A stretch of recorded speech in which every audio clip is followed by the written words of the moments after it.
All right, buckle up, because today we're taking a deep dive into the world of online political commentary. And, well, let's just say things are about to get messy. Yeah, this one's juicy. So we're talking the Daily Wire, right? A major player in right-wing media. And two of their stars, Brett Cooper and Reagan Conrad. And it's not just the drama itself, it's how this whole thing played out online, the platform, the audience. It all adds a layer of complexity you don't see in traditional media. Okay, so background Brett Cooper. You've probably seen her on the comment section. She's sharp, witty, and she built that show from the ground up, writing research, the whole 9 yards. And Reagan Conrad, she started as Brett's producer, but they were also incredibly close, like best friend close. Like best friends, maid of honor at each other's weddings, you know, the whole thing. Exactly. That level of personal connection makes the professional drama hit so much harder. Right. So the question is, what went wrong? Our sources point to Brett's decision to leave the Daily Wire as the catalyst. And it seems like witnessing Brett's popularity firsthand might have sparked something in Reagan. Like maybe a little envy, a little ambition. Maybe a lot of both. It's like that whole concept of parasocial relationships. Viewers feel so connected to these online personalities that it leads into the real world. And maybe Reagan saw how much the audience loved Brett and thought, hey, I could do that too. And that's where things get interesting. Because according to our sources, while Brett was planning her exit, Reagan was secretly inquiring about taking over the comments section. Whoa, secretly. Secretly. Multiple people even advised her to be upfront with Brett, but she never did. That's shady. Yeah. Especially with someone you're that close to. I mean, where do you draw the line between ambition and loyalty? Right. It's a tough question. But the lack of transparency raises some serious red flags. Huge red flags. So, of course, Reagan ended up getting the job. And it's kind of ironic. At first, she expressed reluctance, like, oh, I could never fill Brett's shoes. But then she took over the show without missing a beat. Yeah, our sources definitely highlight that, like how quick that hesitation vanished. It makes you wonder, was it all an act? Was she just trying to appear humble? Makes you think about how much of what we see online is performance. Exactly. So while Reagan's taking over the comment section, Brett is feeling deeply betrayed. And it's not just about the job. It's about the lack of honesty from someone she thought was a true friend. I mean, this is the woman who stood by her side at her wedding. That's got to sting. And it cuts even deeper because, according to our sources, Brett had always been so supportive of Reagan helping her along the way. So it's not just ambition. It's about how that ambition plays out within a friendship, within that online ecosystem where everything's amplified. It's like a perfect storm. The pressure cooker of online fame, the complexities of female friendship, and this underlying sense of competition. It's no wonder things exploded. And to make matters worse, our sources claim that Reagan allegedly tried to emulate Brett, even going so far as to try and imitate her on-screen persona. Yeah, it's not quite that simple. It seems like after Reagan's first time filling in for Brett, she mentioned trying to be like her on the show, and Brett actually encouraged her to be herself. So Brett's telling her to be authentic, while Reagan's secretly scheming to take over her show. This is wild. It's a perfect example of how ambition can distort your perception. Maybe Reagan was so focused on achieving success that she lost sight of who she was and the importance of being genuine. But here's what I don't get. Our source claims that Reagan even admitted to not having the same level of talent as Brett. So why would she go after the job so aggressively if she felt that way? Well, the source offers a potential explanation, a thirst for fame. Apparently, Reagan often accompanied Brett to events, but she was largely overlooked,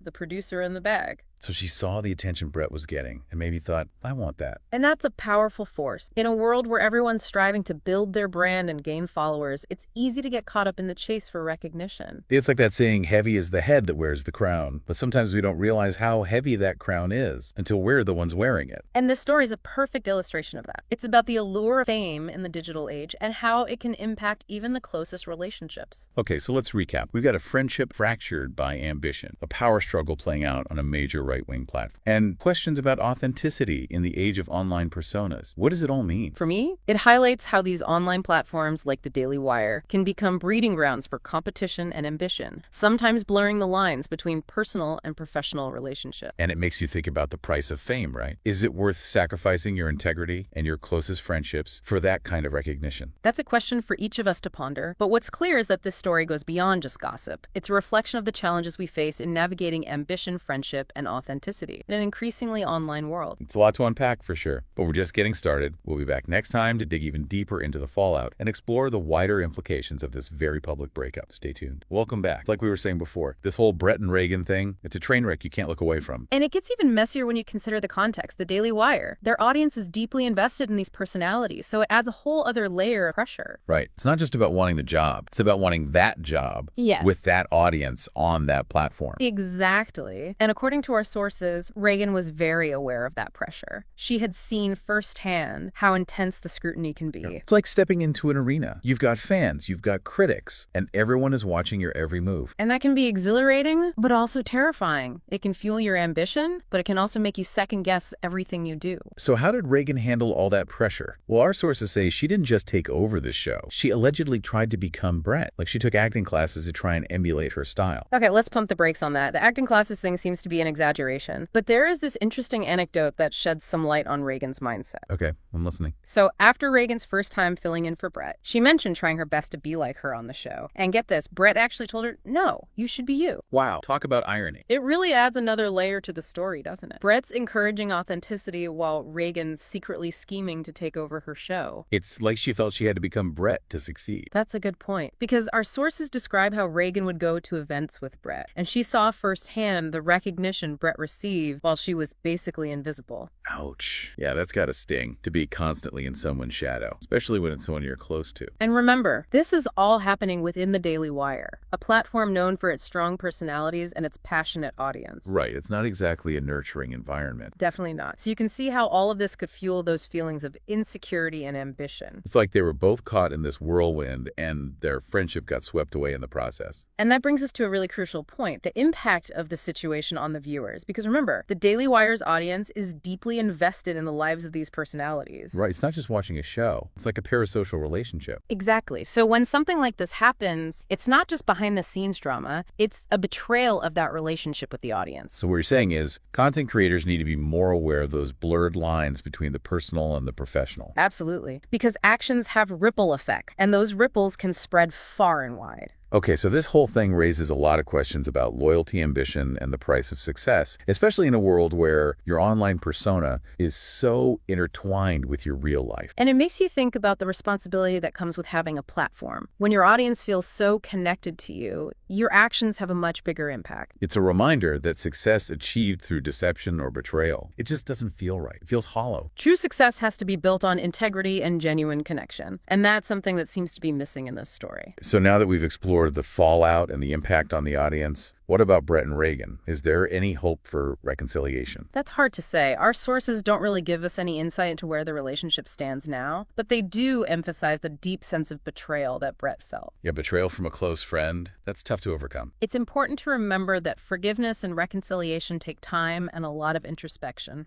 Do you think Reagan regrets her actions? It's impossible to know for sure, but the source does describe her initial hesitation and fear about taking over the show. So maybe there is some remorse there. Like she didn't fully think it through. It happens. Sometimes we make choices in the heat of the moment without considering the long-term consequences. Well, this has been a roller coaster of a deep dive. We've uncovered ambition, betrayal, and a really complex web of relationships all shaped by the unique dynamics of online media. And we've just scratched the surface. There's still so much to unpack, but we'll have to save that for the final part of our deep dive. Join us next time as we wrap things up and explore the wider implications of this story and try to make sense of it all. Okay, so we're back. We spent the last two parts dissecting this whole Brett and Reagan saga. And wow, there's a lot to unpack. Yeah, it's messy, but it's also a really fascinating look at how friendship and ambition can collide, especially in the world of online media. Totally. And I think this story speaks to some much larger trends we're seeing, like the pressure to build a personal brand, the constant chase for followers, and this whole question of authenticity in the digital age. Right. It's like everything's amplified online, so how do we even make sense of it all? Yeah,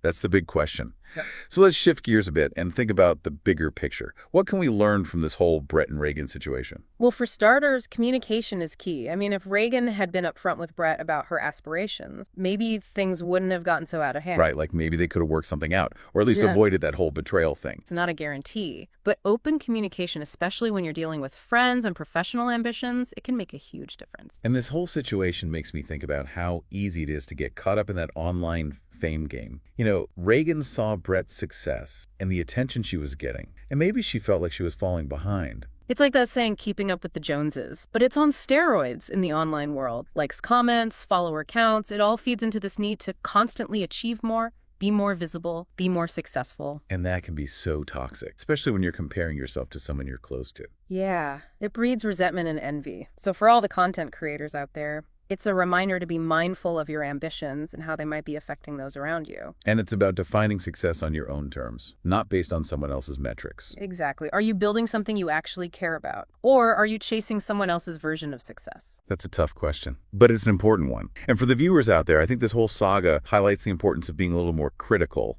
of what you see online. Right. Don't just take everything at face value. Remember, there are real people with real emotions behind those carefully curated online personas. So much for keeping it real, right? Well, that's the challenge, isn't it? In a world where everyone's trying to build their personal brand, how do you stay true to yourself? How do you know who's being genuine? It's like a minefield out there. So I think it all comes down to focusing on the long game.